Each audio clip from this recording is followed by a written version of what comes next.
Oi pessoal, hoje nós vamos falar sobre crítica literária, sobre estudos literários, sobre o futuro da literatura, sobre a narrativa dos nossos tempos, né, narrativa contemporânea. Hoje nós vamos falar sobre mutações da literatura no século XXI, da Leila Perrone Moisés. Mas antes que você saia desse vídeo achando que esse livro é muito específico, que é para um público de pesquisa, de um público acadêmico, de pessoas interessadas em estudos literários, não saia, porque aqui é sobre leitoras e leitores dos nossos tempos, é sobre o mundo da literatura. Nós, leitores de todas as épocas, mesmo que você veja esse vídeo no futuro, esse livro é bastante interessante e conta sobre nós mesmos.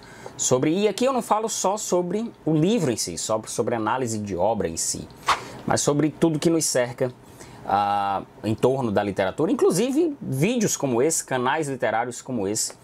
A Leila Perrone Moisés cita aqui esses meios de divulgação. A gente vai falar sobre isso, sobre tudo isso, logo depois da vinheta. Vamos lá? Vamos lá, se liga aí.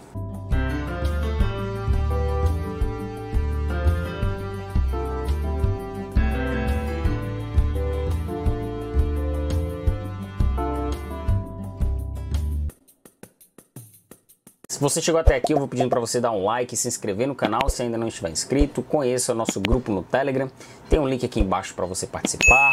Isso são formas muito interessantes da gente se comunicar muito mais rápido e também é importante que você esteja inscrito para o canal sempre crescer mais e o algoritmo do YouTube sempre apresentar para os novos leitores e leitoras o nosso trabalho aqui no Seleção Literária. Bom, é importante a gente começar pela autora, né? Quem é Leila Perrone Moisés? Uma das grandes críticas literárias da atualidade. É doutora em Língua e Literatura Francesa e professora emérita da Faculdade de Filosofia, Letras e Ciências Humanas da USP. Tem vários livros publicados pela Companhia das Letras e ela tem uma forma de apresentação dos seus ensaios bem didática, bem acessível, então recomendo que você conheça os textos da Leila Perrone Moisés. Aqui, neste livro, ela apresenta 14 ensaios sobre essas mutações literárias do século XXI, no século XXI, divididos em duas partes. Mutações literárias e culturais, que ela apresenta toda a introdução sobre o conceito mesmo de literatura contemporânea, pós-modernidade, posição da crítica literária, novos meios de crítica literária que surgiram. E na parte 2, a narrativa contemporânea, que aí ela se debruça mais sobre autores e obras. A gente tem muito se discutido nos últimos anos sobre a crise da literatura, o fim do romance e todo um contexto cultural bastante adverso para a literatura no século XXI, né? Muito comum a gente ver na internet, não se produz mais literatura como antigamente, não tem mais a qualidade dos autores que tinham antigamente. Esse discurso muito popular que a gente encontra nos fóruns, aí, nas rodas, nas redes sociais. E aqui a autora apresenta que a literatura atual, que se chama de literatura contemporânea, ela tem dado provas de vitalidade, de quantidade, de variedade, qualidade e, claro, também representatividade. Para a gente analisar as mutações literárias, a gente precisa perceber as mutações culturais. E é bem interessante a forma didática como ela nos apresenta isso, porque ela vai no conceito de literatura, pega o que a gente conhece como conceito de literatura, aquele conceito clássico de romance, vamos dizer, de romance que surgiu do século XVIII, aliás, desde os fins do século XVII, e mesmo que a gente vá para uma definição de literatura, de um dicionário mesmo, a gente não tem muitas diferenças em relação a esse conceito. Ele praticamente está inalterado, vamos dizer assim. A gente pode até aprofundar um conceito mais geral de literatura dentro de questões filosóficas, sociais, verbais, estéticas, mas em geral ele se mantém muito parecido com o que a gente conhece de alguns séculos atrás. E esse conceito de literatura contemporânea, literatura pós-moderna, que ela abrange também essas questões de definição de pós-modernidade, principalmente de filósofos franceses, ela é muito difícil de definir, né, a literatura contemporânea. A literatura contemporânea é feita por quem? Quem define? Os leitores, os críticos, os editores, o mercado editorial? A literatura, vamos dizer, a grosso modo, é como se fosse a literatura do nosso tempo, né? Mas ela é uma literatura do nosso tempo que tem bases que ela conserva bases desde lá de trás. Então fica sempre essa indefinição concreta do que é literatura contemporânea. Ela até destaca, eu anotei aqui, que ela diz: é literário aquilo que em determinada época é considerado literário. É bem simples essa oração, essa frase, mas é exatamente isso. Em geral, a gente atribui muito às questões levantadas ao cânone, né? É um cânone ocidental, inclusive, de homens brancos, mas a Leila Perrone Moisés, ela apresenta que a gente tem, claro, uma infinidade de culturas produzindo literatura, em várias regiões do mundo, obviamente. E isso não pode ser desprezado. Isso, hoje em dia, ele tem que ser levado em conta, ele tem que ser colocado dentro desse conceito geral de literatura. Ao passo que a gente também tem que levar em consideração que literatura contemporânea, que ele tem um pezinho na tradição, até porque ele pode apresentar novas questões narrativas, novos conceitos de representatividade, a gente está vendo muito isso no momento, mas ela tem esse pé nessa base conservadora, ao mesmo tempo em que os autores atualmente eles não são alienados, né? Eles têm questões dos nossos tempos para serem levantados dentro da literatura. Então esse conceito, esse sentido etnocêntrico ocidentalizado da literatura, ele vai perdendo, vai ficando mais frágil no que a gente conhece hoje como a nossa literatura, né, do século XXI. Porque a gente não está falando mais de uma etnografia cultural, de apenas uma, a gente está falando de estudos de várias culturas. E isso muda, altera o nosso sentido do que é que a gente conhece como literatura contemporânea. Ainda mais se a gente levar em consideração conceitos considerados pós-modernos de cultura de massa, né, de literatura de massa, e como essa percepção vai se alterando ao longo do tempo, né? E justamente pegando essa questão da cultura e da literatura, ela tem no segundo ensaio aqui, deixa eu pegar o título do ensaio aqui, a literatura na cultura contemporânea, que ela justamente levanta as questões de cultura de massa e literatura de massa.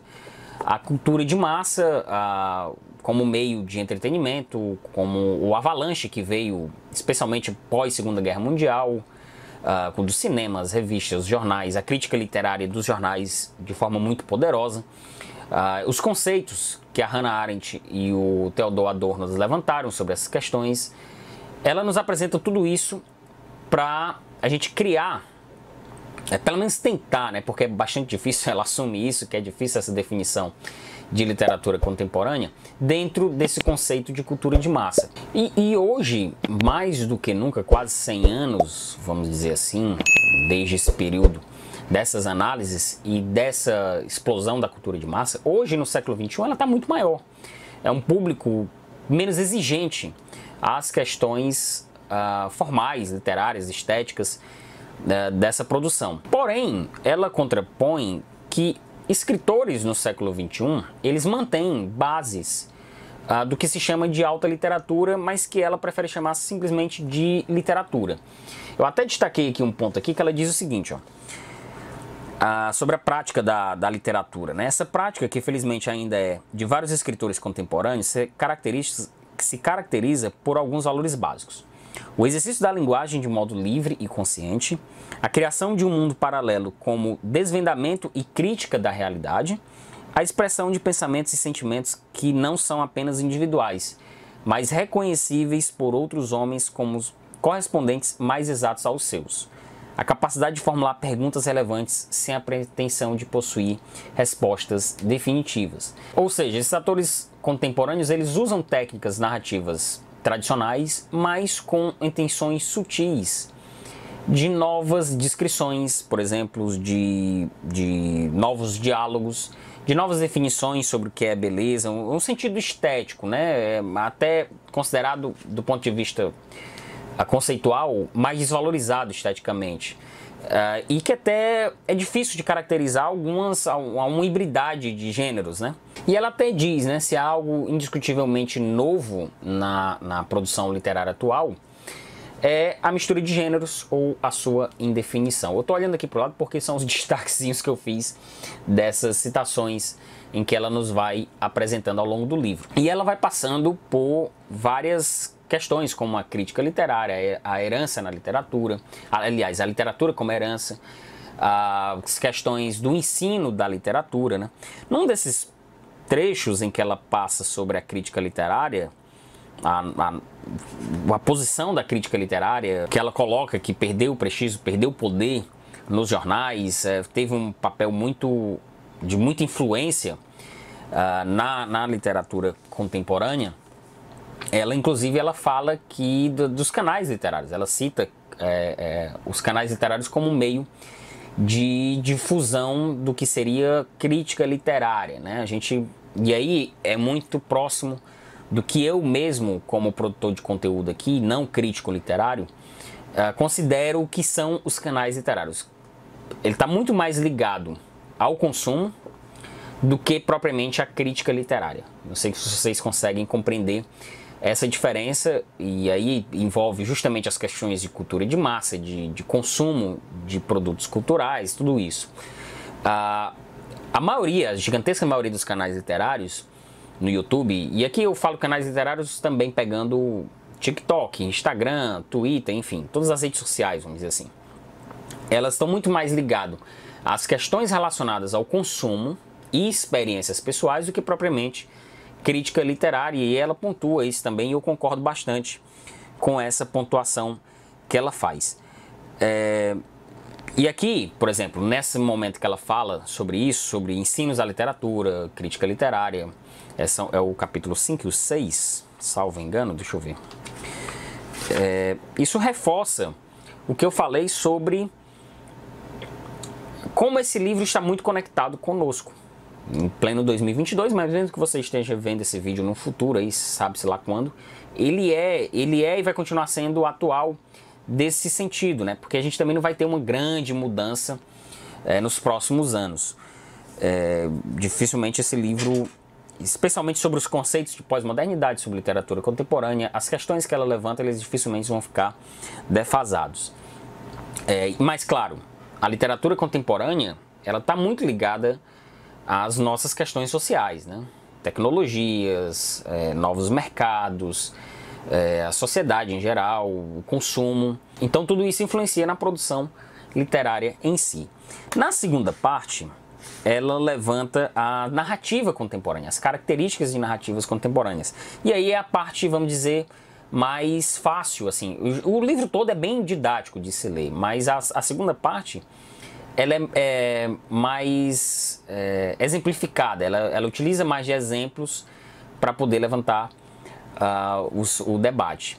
Ela vai citando, por exemplo, a nova teoria do romance, e que até destaquei um trecho em que ela diz: atualmente não interessa mais comparar o romance com a epopeia, mas interessa saber a quantas anda o romance no século XXI em comparação com os romances dos 2 séculos anteriores. Como ainda estamos no século XXI, podemos partir da teoria do romance esboçada por grandes romancistas na virada do século. O próprio fato de esses romancistas escreverem e publicarem suas reflexões teóricas sobre o romance, além de as incluírem eventualmente em suas próprias obras de ficção, e aqui ela vai citar muitas obras de ficção e muitos autores que participam das suas próprias obras, é uma característica dessa nova fase do gênero. Visando apresentar uma amostragem significativa, explicitarei a nacionalidade e a data de nascimento de cada um desses romancistas. E aí ela vai citando ao longo dos ensaios cada uma dessas situações. Por exemplo, Carlos Fuentes, o mexicano Carlos Fuentes, Claude Simon, francês, que mais? Milan Kundera, tcheco, né? Que mais? Deixa eu ver aqui. Vargas Llosa, peruano. Tem mais. Coetzee, sul-africano. O Pamuk, né? O Pamuk, turco. E ela vai apresentando, exemplificando mais nessa segunda parte, como eu falei. E aí ela vai nos apresentando várias características que são muito próprias dessa literatura produzida no século XXI. A metaficção e a intertextualidade, no capítulo 8.